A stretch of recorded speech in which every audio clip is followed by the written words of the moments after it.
Indicator number one, to understand the stock market, watch credit.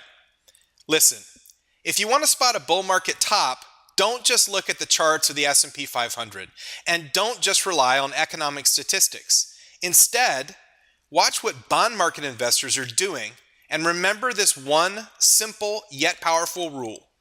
Credit investors always flee first. Look, one of my colleagues at Deep Dive Investing is a credit market expert based in London. While he's chosen to remain anonymous, and I cannot reveal his identity today, I can tell you this. Our London correspondent has 20 years investment experience and has worked for multi-billion-dollar asset management firms on both sides of the Atlantic. He has managed bond and equity and multi-asset portfolios, implementing strategies using an array of modern financial instruments, including cash securities, as well as futures and options. He's also a regular contributor and member of our Deep Dive Investing investment strategy team. He recently gave a presentation to some of our VIP members explaining exactly how to evaluate bond and credit markets and what these markets are telling us right now about the S&P 500. I promise you, it's a powerful piece of information. And normally, it would only be available to our paid in full Deep Dive Investing members. However, he's agreed to allow me to include an information-packed segment of his recent presentation free through this website today. Use the information available in this short video presentation, and I believe you'll have a better understanding of the current market and economic cycle, and that will help point you toward the best stocks and sectors to buy right now, and will help you spot the top of bull markets and protect your wealth as this long cycle finally comes to a close. So without any further ado, here's a simple primer on how you can use credit markets to identify trends in stocks today. Hello everyone, and welcome to a special edition of Deep Dive Investing. I am the London correspondent, and today we're going to be talking about credit spreads and how they relate to stock market peaks, and we're going to take a historical perspective on this issue.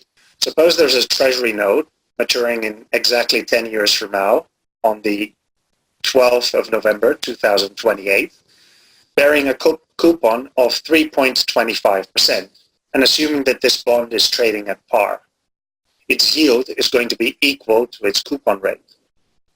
Now, suppose we have a corporate bond rated investment grade, also maturing in exactly 10 years. It carries a coupon of 3.85%, and suppose also that this bond is trading at par, meaning that its yield is equal to its coupon rate, i.e. it's also 3.85%. The spread over the corresponding treasury is 3.85% minus 3.25%, or 0.6%, which we also call 60 basis points. And the second corporate bond in this slide is a high-yield bond. The point of this exercise is just to show that because the high-yield bond is riskier, the spread, which in this instance is 400 basis points, is substantially higher than the spread on the investment-grade corporate bond. Moving on to how investment-grade credit spreads fared in the run-up to the stock market crash and the Great Recession. As you can see here, investment-grade credit spreads troughed in March of 2005 at 79 basis points and started rising very, very gradually to this point here, which is the peak in the stock market at 1,553 points, by which point investment-grade credit spreads in this trajectory had widened by 22 basis points.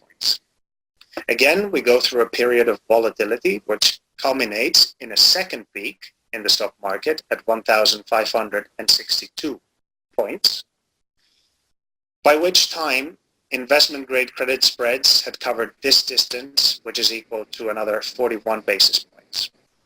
So the total spread widening was 63 basis points before the market had the second peak and eventually entered into a downward trajectory, which eventually led to the crash of 2008. Not pictured here, but I think we're all familiar with the story. In terms of high yield spreads started widening much later than investment grade spreads. As a reminder, investment grade credit spreads troughed in 2005, whereas high yield spreads troughed in 2007, on the 1st of June of 2007. They started going up, and by the time the stock market reached its first peak, they had widened by a total of 84 basis points. And by the time of the second peak, they had widened by, the first widening was 64 basis points, and the second widening was 84 basis points, for a total of 148 basis points. So, to summarize, in the run-up to the dot-com crash, from pre-peak trough to the second peak in the stock market, investment grade spreads had widened by 70 basis points, and high yield spreads had widened by 147 basis points. And in the run-up to the crash and the Great Recession associated with the crash of 2008, investment grade spreads had widened by 63 basis points, and high yield spreads by 148 basis points. So our hypothesis that credit investors flee first pans out. In both instances, spreads start widening before the stock market peaked and continued to widen as the stock market recovered and reached a second peak. Investment-grade credit spreads were the first to start widening. So if that is the case, where are we in the current market cycle? In other words, are there any hints from credit markets in terms of where we are in the stock market cycle? Well, the situation is very different. Assuming that we're currently experiencing this dual peak mode, with the stock market peaking in January at 2,873 points, and again in September at 2,930 points, what we see is that in the run-up to the first peak, investment-grade credit spreads were declining and have only started rising, in a period of stock market correction. The fact, of course, that even though we reached the second peak, spreads were wider than initially is significant. But equally significant, and certainly a deviation from the previous pattern, is that in the run-up to the first peak, there was no sign in the credit market or the investment grade segment of credit markets of any risk aversion or any sense that the economy may be slowing and that the macro outlook may be deteriorating. Equally, in terms of high yield spreads, as you can see, spreads were tightening, they were coming down in the run-up to the first peak, and in the run-up to the second peak, during this period of volatility and uncertainty, they remained almost at the same level. They widened as the stock market fluctuated, but by the time the stock market reached its second peak, they were back to the same level as they were when the stock market reached its first peak. So no tightening in the period of uncertainty and no widening during a period of euphoria leading to the first stock market peak. Well, there you have it. In prior economic cycles, such as 2007 to 2009, credit market spreads revealed weakness in the economy and the stock market long before the stock market peaked.